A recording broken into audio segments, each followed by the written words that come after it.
কিছু মানুষ আছে যারা দেখবেন প্রচণ্ড সুখে আছে নিজের ব্যক্তি জীবনে কিংবা কর্মজীবনে যে কোনো ক্ষেত্রে। তারপরও এরা মাঝে মাঝে নিজেকে অসুখী প্রমাণ করতে উঠে পড়ে লেগে যায়।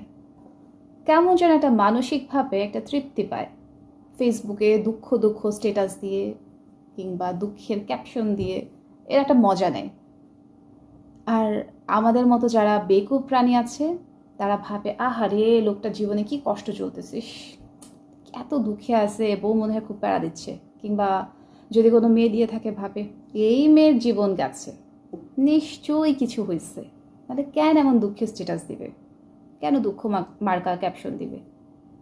আরে ভাই, মানুষ যখন সুখে থাকতে থাকতে বোর হয়ে যায় তখন কি করবে? এই যুগে তো সহজ সমাধান হচ্ছে ফেসবুকে পোস্ট করা। যখনই বোর লাগবে